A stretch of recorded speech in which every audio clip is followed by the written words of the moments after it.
let my voice go. Because I think I always, in some ways, held back just a little bit because of that unconscious fear of people not liking it. Mm-hmm. So now it's all opened up. So this is going to be a fun project for me, just in the respect that I can go in there and I don't have any feeling that I have anything to prove anymore, and I can just go and have complete fun. So I think with that, I don't really worry about how I can keep the music out there, because I think when you're passionate about something and you put your entire self and your heart into it, it just has a way of finding its own wings. And my music's always found its own wings. So, in fact, whenever I've tried to push it or strive to do anything with it, it never works. Oh, sure. So because you're so busy and you're working on a lot of different things, and particularly because you're in a creative field, do you have daily rituals or routines that help set you up to be maybe more creative or more open and free? I just keep myself open for whatever might come in. Because I think life gives us gifts all the time, and more likely than not, we're just too distracted to see them. Mm-hmm. So I think just keeping myself open to opportunities that might occur or ideas for songs or things like that. I'm always sort of in the receiving mode. And I found that works. I don't really have to formally do anything or, map out a plan, so to speak. I just sort of keep myself ready and waiting for whatever's going to come in. And that brings a lot of serendipity, too, in my life, and a lot of magic. Mm-hmm. What advice would you give to maybe a new musician or an artist who wants to follow in your footsteps but is maybe a little bit scared about working in the music industry? The first bit of advice I always give people is that you have to put the art above everything. And, it's important to strive to create art to the highest standard that it can be for you. That has to be your main focus first, because if you can't get there, then it's, anything you do, that's going to follow you. That it's never going to be quite there, But and also, like I just was saying, if you create art to the highest level in your ability, somehow, some way, it's going to reach people. And there's really not anything that you have to specifically do as far as trying to beat doors down, especially in today's world, because record labels, they're not really signing people anymore. I don't know when the last time it was that I went online and saw that some label signed somebody. Mm-hmm. A lot of the major labels are disappearing, and a lot of these indie labels are taking over, but with the indie labels, let me tell you, most of them don't have a whole lot of money anyway, so you still have to figure out a way to drum up your own audience. The music industry is just changing so much. I know one thing I do I try at least maybe 2 or 3 times a week. I'll spend an hour or 2 online, and I'll just send my music to different things.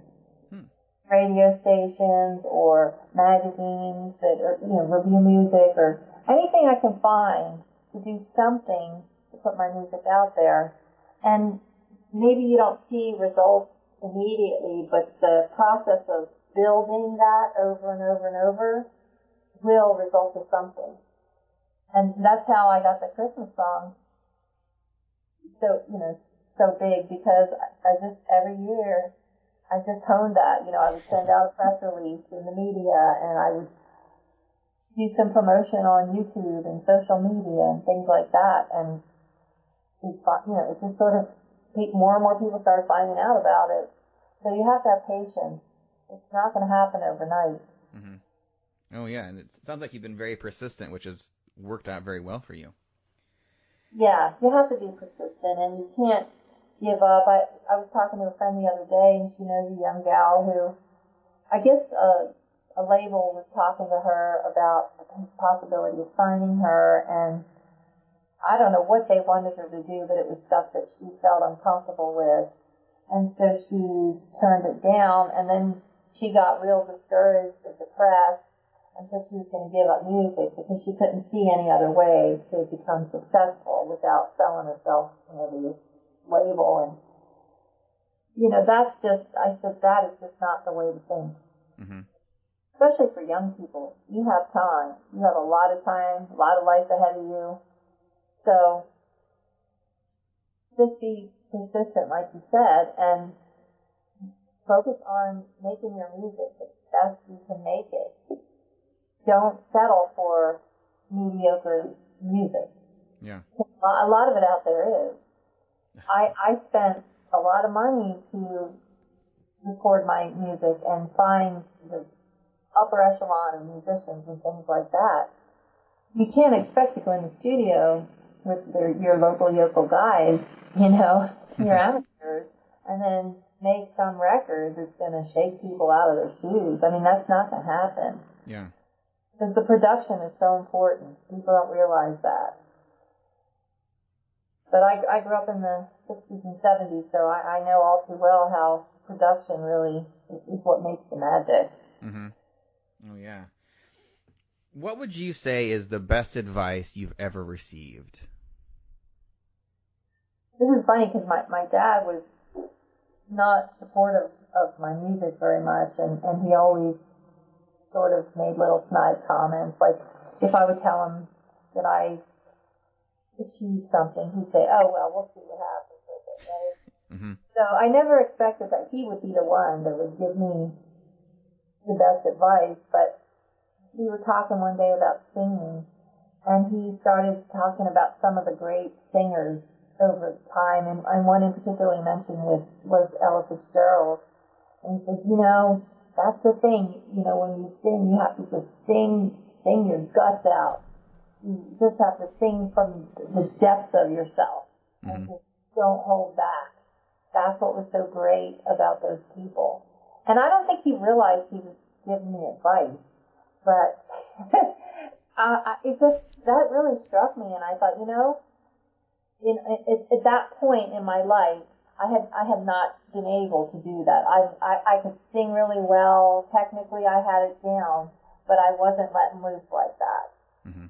And so I thought that's really the goal for me, to be able to just open this up at some point with no fear and just sing like there was no tomorrow. So thank you so much, Luanne, for taking the time to chat with me today. I really appreciate it. If the listeners would like to listen to more of your songs and then read more about what you're working on, what's the best place they can do that?